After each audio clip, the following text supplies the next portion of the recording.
नमस्कार। अथ माघ मास कथा 24वां अध्याय आरंभ। ब्राह्मण वेद निधि ने महर्षि लोमश से कहा, प्रभो, आप कृपा करके मुझे उस पिशाच की कथा सुनाइए जिसे महात्मा देवद्युति की कृपा से मुक्ति प्राप्त होकर सद्गति प्राप्त हुई थी। ब्राह्मण वेद निधि की प्रार्थना पर महर्षि लोमश ने उन्हें निम्नलिखित कथा सुनाई।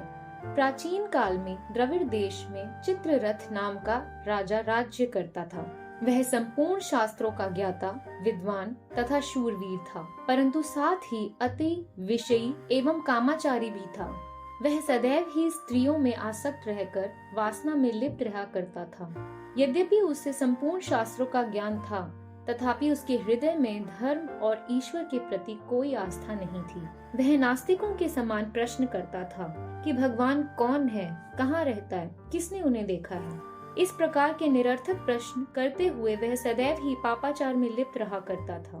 राजा चित्ररथ का अधर्मी एवं नास्तिक जीवन इतने तक ही सीमित नहीं था, बल्कि वह भगवान का भजन पूजन करने वाले धर्मात्मा आसक्ति जनों को भगवत पूजा के अपराध में कठोर दंड भी दिया करता था।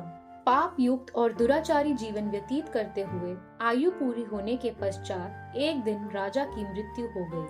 मृत्यु के पश्चात राजा चित्ररथ की मृतात्मा को यमदूतों ने घोर कष्ट तथा अनेकों यातनाएं दी। यमलोक में राजा चित्ररथ की जो दुर्दशा यमदूतों द्वारा की गई, अब मैं उसका वृतांत तुम्हें बताता हूँ।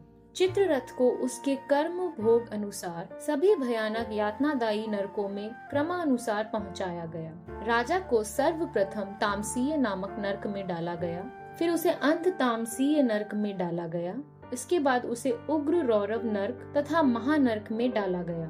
महानरक के पश्चात उसे तापन, संप्रतापन तथा प्रतापन नाम के यंत्रणादायी नरकों में डाला गया।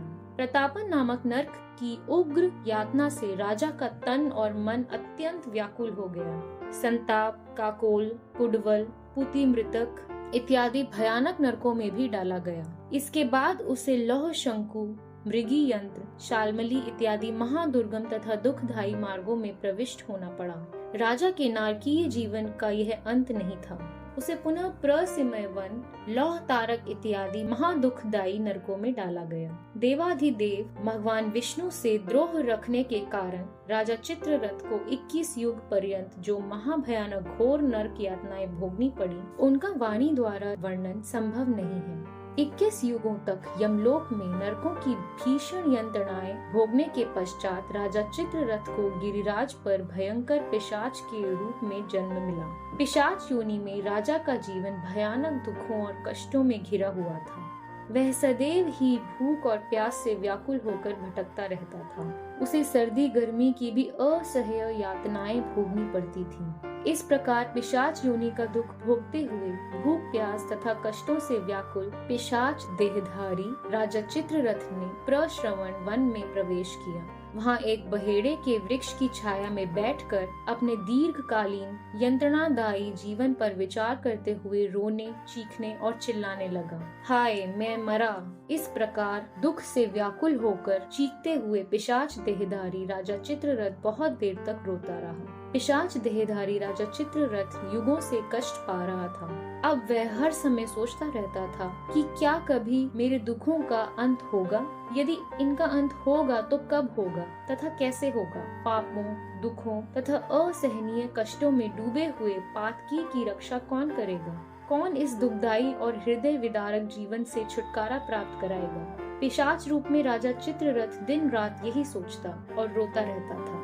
शेष कथा अगले अध्याय में। इति श्री पद्म पुराणे माघ महात्म्ये 24वां अध्याय संपूर्ण।